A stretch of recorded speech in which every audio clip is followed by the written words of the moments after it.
Today we're going to show you how to install the tubular off-grid side steps. As you can see, I have one side already done. Super easy to install. We're going to do the other side and show you exactly how to do it. Alright guys, so I'm going to start off with showing you the first step that I personally did. I think it makes the job a lot easier. It might not be necessary, but it never hurts. So the way that these are installed is you have this bolt, you got this bolt, and then on the back side you have the same thing. You have one and then you have two. What you're gonna do, or what I did, was I sprayed them with WD-40 and I let that soak for about 10-15 minutes just to make my job easier.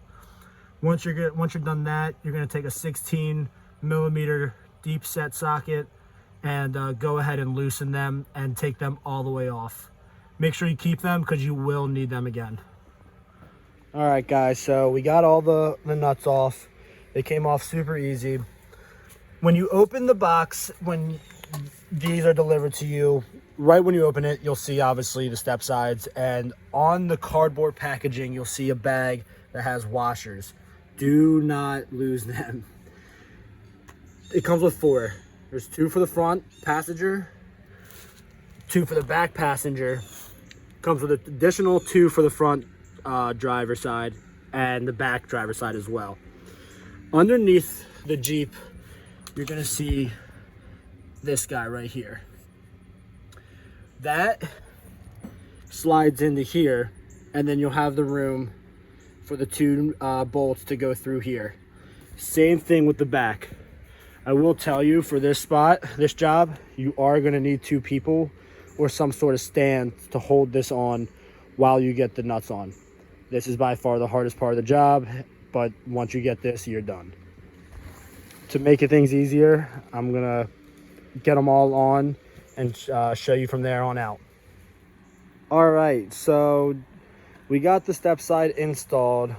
What we did was we loosened those bolts, again with 2 people, one holding it. We set this in so it was like that, and then right now you can see I have them loose because I want to make sure that it looks good and it's all lined up, which it should be, because when they're sent, it shows you which one's left and which one's right of the car. So what I recommend is getting all the bolts on there, because that is by far the hardest part of this, and have them loose, see what it looks like, and then go back underneath and tighten it all up. It's challenging, but it's not hard, if that makes sense.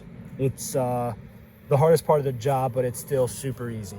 It took a little bit of time, but total, I would say it's probably about an hour's worth of work for both sides. You know, I would recommend them to anyone. I haven't got full use out of them, first time putting them on, but with the Smittybilt roof rack, I think it's a really nice complement on the bottom side, and you know, it hides the undercarriage a good bit. So, you know, I would tell anyone to get them. I like them a lot.